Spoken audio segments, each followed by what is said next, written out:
We hope for peace, but no good has come, for a time of healing, but there is only terror. Jeremiah chapter 8:15. Talked about it before. I've been enjoying, I'm not even sure what it's called, but I found this channel on YouTube that plays various Bible passages while having a pretty scene. In the back, you can see a hammock, a coffee cup, and a waterfall, and some relaxing music playing. Just gonna sit here till I can read one more passage. I don't know how often they pop up, and maybe take 20-second breaks between passages. But it's really relaxing to have in your house. The words of the reckless pierce like swords, but the tongue of the wise brings healing. Proverbs 12:18.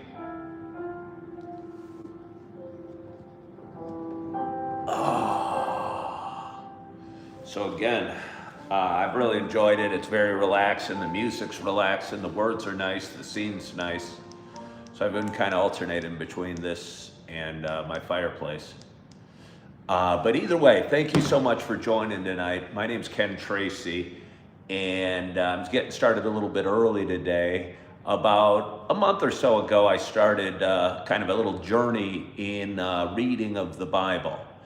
And I talked to a lot of people. A lot of people said start at various places in the book. I didn't make any sense to me if I did not start at the beginning. So I chose to, and I started in, like I said, about a month or so ago with chapter 1 of the book of Genesis. Started at the beginning. And tonight, I've been reading 2 chapters a night, kind of, I hope to gain some fuzzy, good feelings, of course, as I read the words and the scriptures.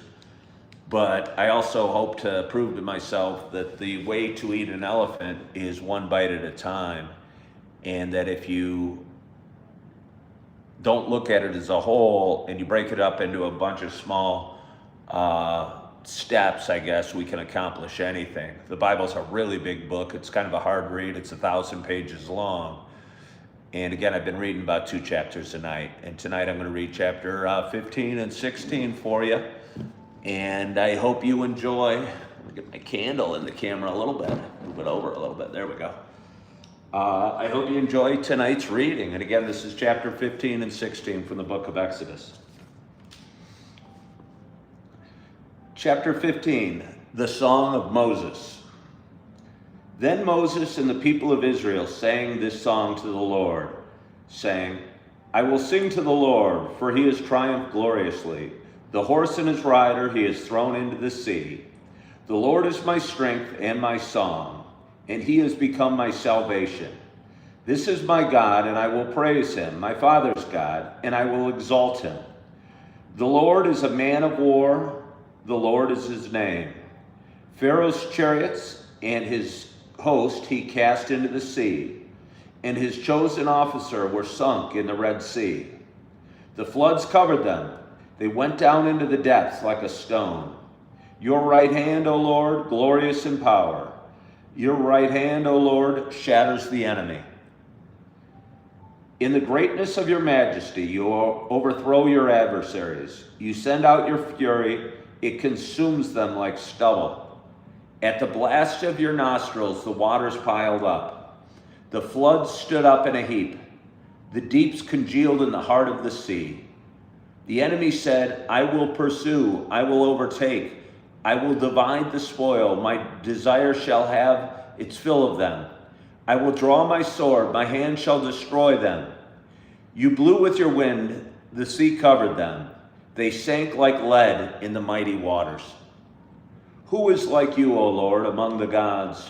Who is like you, majestic in holiness, awesome in glorious deeds, doing wonders? You stretched out your right hand, the earth swallowed them. You have led in your steadfast love the people whom you have redeemed. You have guided them by your strength to your holy abode. The peoples have heard, they tremble. Pangs have seized the inhabitants of Philistia. Now are the chiefs of Edom dismayed. Trembling seizes the leaders of Moab. and all the inhabitants of Canaan have melted away. Terror and dread fall upon them. Because of the greatness of your arm, they are still as stone. Till your people, O Lord, pass by, till the people pass by whom you have purchased. You will bring them in and plant them on your own mountain, the place, O Lord, which you have made for your abode, the sanctuary, O Lord, which your hands have established. The Lord will reign forever and ever. For when the horses of Pharaoh with his chariots and his horsemen went into the sea, the Lord brought back the waters of the sea upon them. But the people of Israel walked on dry ground in the midst of the sea. Then Miriam, the prophetess, the sister of Aaron, took a tambourine in her hand, and all the women went out after her with tambourines and dancing. And Miriam sang to them, "Sing to the Lord, for he has triumphed gloriously. The horse and his rider he has thrown into the sea." Bitter water made sweet. Then Moses made Israel set out from the Red Sea, and they went into the wilderness of Shur. They went 3 days in the wilderness and found no water. When they came to Marah, they could not drink the water of Marah because it was bitter. Therefore it was named Marah. And the people grumbled against Moses, saying, "What shall we drink?" And he cried to the Lord, and the Lord showed him a log, and he threw it into the water, and the water became sweet. There the Lord made for them a statute and a rule, and there he tested them, saying, "If you will diligently listen to the voice of the Lord your God, and do that which is right in his eye, and give ear to his commandments, and keep all his statutes, I will put none of the diseases on you that I put on the Egyptians. For I am the Lord, your healer."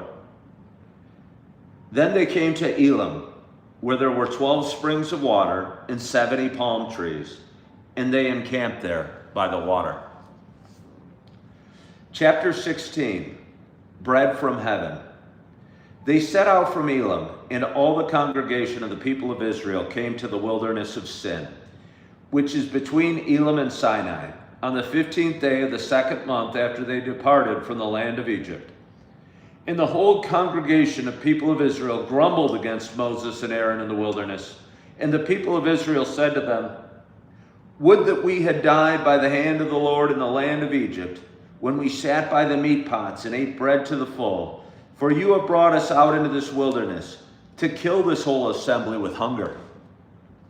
Then the Lord said to Moses, "Behold, I am about to rain bread from heaven to you, and the people shall go out and gather a day's portion every day, that I may test them, whether they will walk in my law or not. On the 6th day, when they prepare what they bring in, it will be twice as much as they gather daily." So Moses and Aaron said to all the people of Israel, "At evening you shall know that it was the Lord who brought you out of the land of Egypt.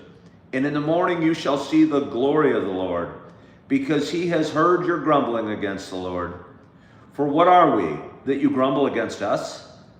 And Moses said, "When the Lord gives you in the evening meat to eat, in the morning bread to the full, because the Lord has heard your grumbling, that you grumble against him. What are we? Your grumbling is not against us, but against the Lord."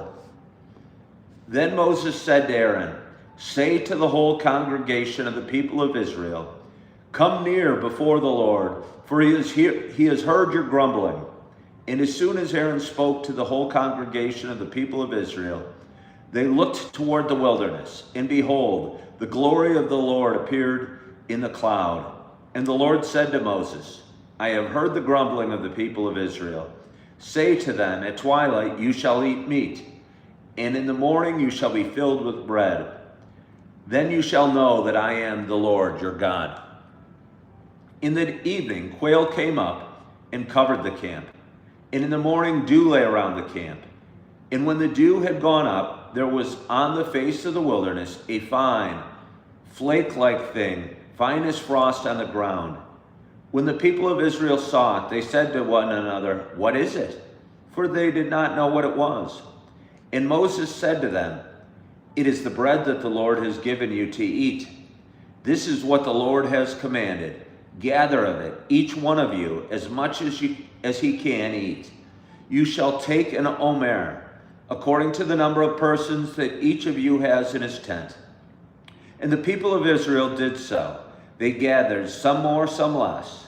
But when they measured it with an omer, whoever gathered much had nothing left over, and whoever gathered little had no lack.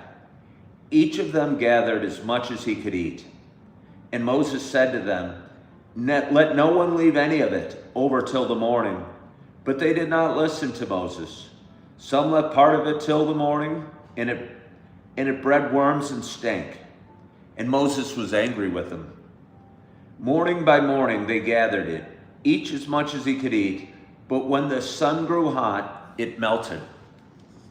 On the 6th day they gathered twice as much bread, 2 omers each.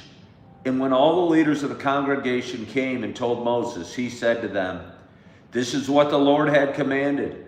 Tomorrow is a day of solemn rest, a holy Sabbath to the Lord. Bake what you will bake and boil what you will boil, and all that is left over lay aside to be kept till the morning. So they laid it aside till the morning as Moses commanded them, and it did not stink, and there were no worms in it.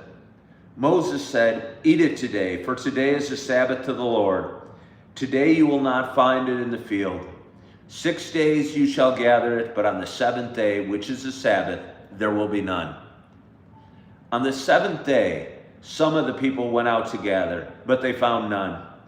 And the Lord said to Moses, how long will you refuse to keep my commandments and my laws? See, the Lord has given you the Sabbath. Therefore, on the 6th day, he gives you bread for 2 days. Remain each of you in this place. Let no one go out of this place on the 7th day. So the people rested on the 7th day. Now the house of Israel called its name manna. It was like coriander seed, white, and the taste of it was like wafers with honey. Moses said, this is what the Lord has commanded.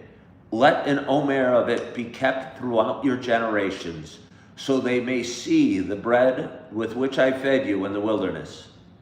And I brought you out of the land of Egypt. And Moses said to Aaron, take a jar and put an omer of manna in it, and place it before the Lord to be kept throughout your generations. As the Lord commanded Moses, so Aaron placed it before the testimony to be kept. The people of Israel ate the manna 40 years, till they came to a habitable land. They ate the manna till they came to the border of the land of Canaan. And with that, we are finished with tonight's reading. Again, we read chapter 15 and 16 from the book of Exodus.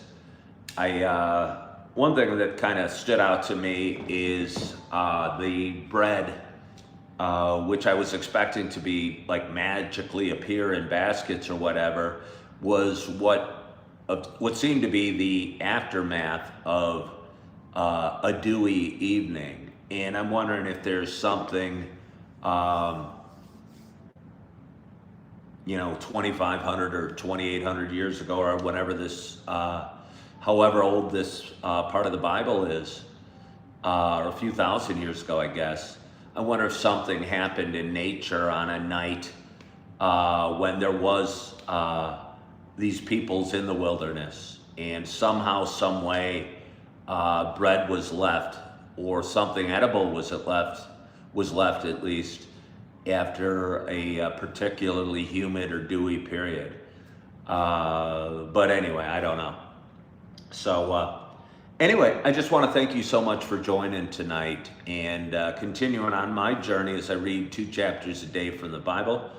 It is Thursday evening. It's, again, a little early for me. Last night I wasn't done till almost midnight. It feels good to be home and have my Bible read and have, whatever awaits me waiting for me. So, I hope you have a wonderful, wonderful evening. I hope you had a great day. I hope you're having a great, great week. I hope you are feeling good. I hope you're loving yourself. I hope you are forgiving yourself. And as always, I hope to talk to you soon. Bye-bye.